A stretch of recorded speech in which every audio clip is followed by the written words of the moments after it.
Story time, and I've got a good one for you. Yesterday, I was traveling to Sacramento to come to our corporate office for work. I arrive in the parking garage at the airport in the perfect amount of time. About an hour before my flight, I go and open my trunk, and my luggage is not there. So I immediately flash back to what had happened, and I can see it sitting right next to my car in my garage because my trunk was locked. And I went back inside to quickly grab my keys and my backpack. And then I just didn't spend the time checking on everything. I just took off because I was in a hurry. So then I have to quickly make a plan. Am I going to make this flight? How can I get my luggage to me? And my sweet cousin offered to bring it to me. So she grabs the bag and says, I will hustle. And I'm like, but they're going to close the gate and let's just do the best we can. So I'm waiting for her and I'm, saying out a little prayer for her to be safe and getting to me, that I will get the luggage on time. I can make the flight. I know that I would have to unravel my day and miss out on some meetings that I had. And I just really wanted to make this flight. So she's hustling to come. My flight leaves at 8:25. At 8:05, I get a call on my phone and my caller ID says American Airlines. I'm like, oh, I better take that call.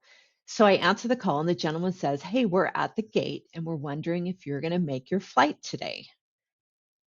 And I was like, yes, I left my luggage. I'm waiting for someone to bring it to me. I will sprint. I promise I will sprint. They should be here any minute and I'll be there. And he says, okay, you have 8 minutes before we have to close the gate.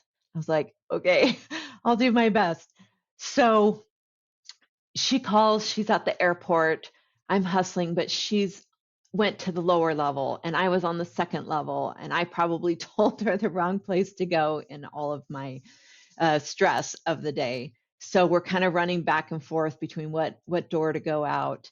And as she's starting to come in, I go outside quickly, and my shoe gets caught in the sidewalk gap. And wouldn't you know it, I'm laying flat on my back, and my backpack like caught me with some weight in it. And before I know it, like I'm on the ground. I don't know if you've ever fallen, but you're like, how did I even get here? Sweet man came over, helped me get up. I dusted off. She pulled up. I grabbed the suitcase. By this time, with the wrong floor, the fall, like I've probably, taken another 3 or 4 minutes.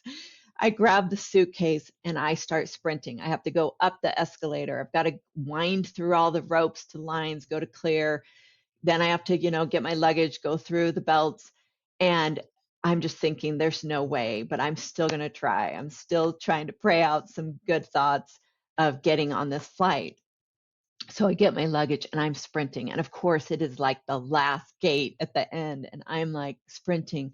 And as soon as I get there, I can see that the airport door is closed. And I'm huffing and puffing. And I'm like, the door is closed. Oh, I didn't make it. You closed the door. And he said, are you Melissa Wright? And I said, yes.